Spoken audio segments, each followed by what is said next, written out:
Well, there was a lovely spirit in that There was. place, though. Oh my God, you got telling such a reception. They I were wasn't just expecting so all that. kind. You're such a fine orator, though, when you speak the truth. Well, they were just kind enough to be receptive, you know.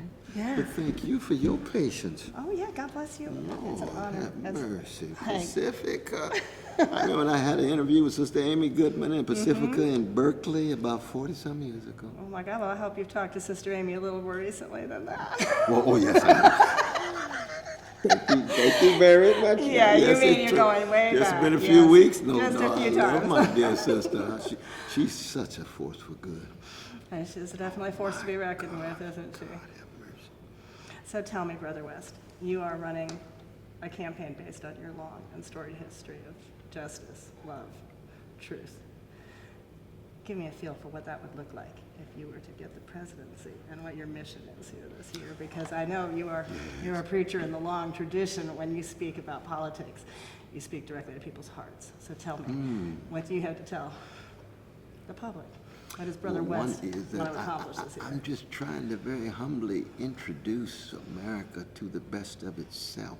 We reach such a low point when it comes to issues of integrity, honesty, decency, generosity, courage, love, service to something bigger than ourselves.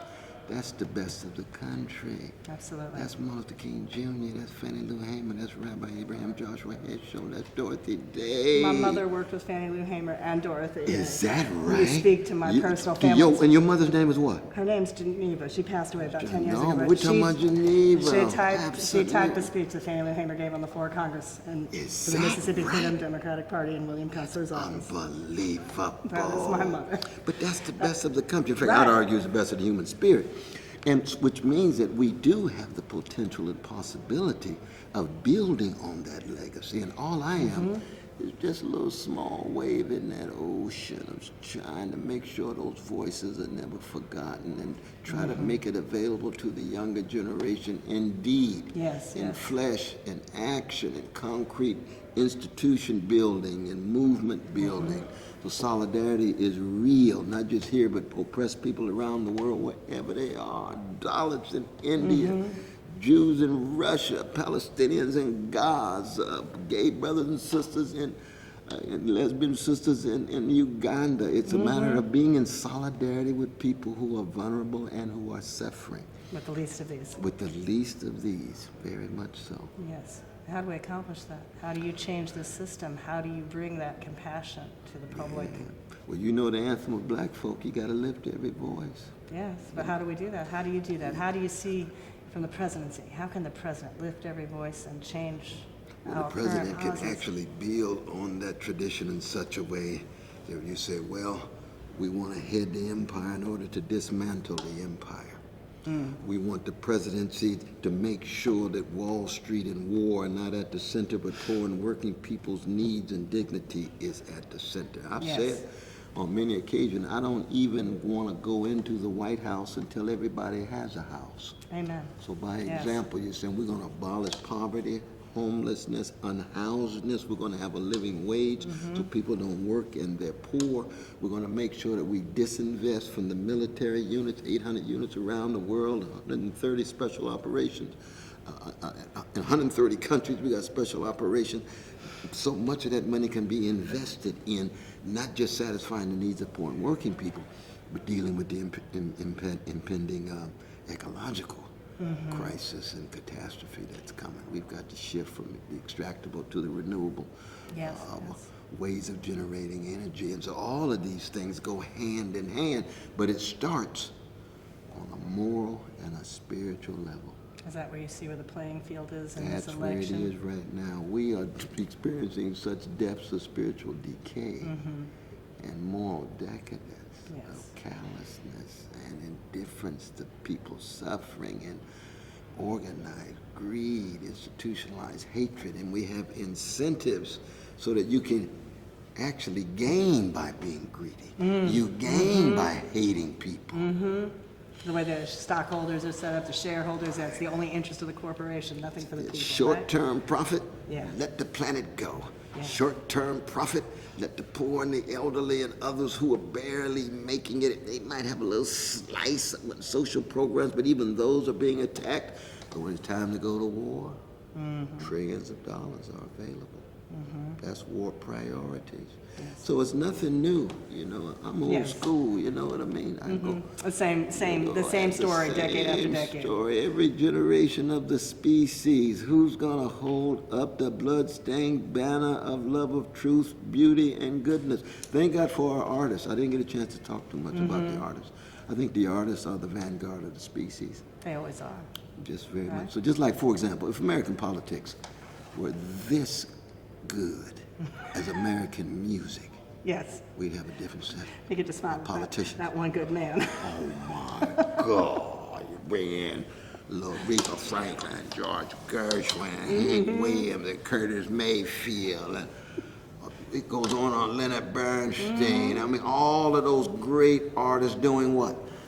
Giving of themselves, emptying of themselves, touching other souls, and unsettling minds, and most importantly, authorizing a better future in the midst of a grim present.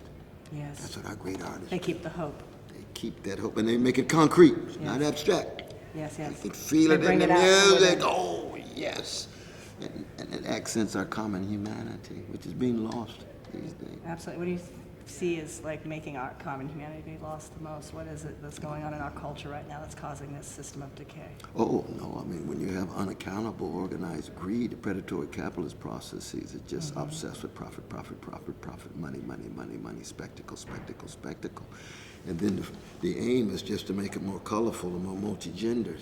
You see, you get a little discourse. Okay, let's make it diverse so your empire becomes more diverse, still an empire. Class hierarchy is more diverse, still class hierarchy. Even the patriarchy is still in place. Well, let's bring all the different colors. It's still patriarchy. It's still transphobia. It's still homophobia. It's still losing sight of whoever it is. Arab, Jews, Palestinians, indigenous peoples across the board. It doesn't cut deep enough. We have to have persons, movements that are willing to take a risk and tell the painful truths about where we are and then provide a way out. And do you see yourself as such a person to speak, maybe help awaken that public and get? I certainly feel called to be part of that cloud of witnesses. I mean, I feel you've always been part of that cloud of witnesses in the tradition of Martin King. But now in the context of electoral politics. Yes, You're right. absolutely, you're right, because I've been out there 50 years, I've Yeah. been blessed. But now within the context of electoral politics, and most of electoral politics in America is legalized bribery and normalized corruption. Absolutely. In both parties. And now, how would you address that? Do you see, I mean, electoral reform, finance reform, how do we address that rot and corruption in the system Well, of we'd have- electoral politics? We'd have to do with electoral college, we'd have to have campaign financing, we ought to have ranked voting. Ranked choice voting, you support that, yes, of course, 'cause it gives an Very opportunity much to so, vote. so the voices can be heard, very much so. But all of these things are so connected, because the issues of poverty are really, you know, very, very sad. We've got, Well, they've we got to become be so much worse, abolitionists, we too. got to be abolitionists. when it comes Abolitionists to of what? poverty. Of which things? Of everything? Of beginning with poverty. Poverty. How do we do There's that? How no do you reason- abolish poverty in this Oh system? my God, we could abolish poverty with $190 billion. We just The war authorized, money. absolutely, we just authorized Okay. 100 B-21s, $2 billion each. So that's $200 billion.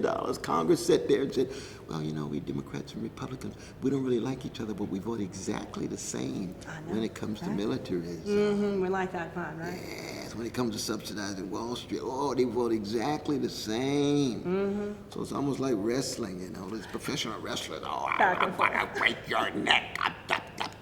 Sure, when it comes to where your consensus is, Wall Street and war. And what about the precious human beings under those bombs? What about the precious human beings who are still living in poverty and low income in the richest empire in the history of the world? Can you Absolutely. believe it? Absolutely. So that's who you're fighting for. You're fighting for all of the common people, all of the Everyday poor people, people. all of the regular people that are not represented by either party.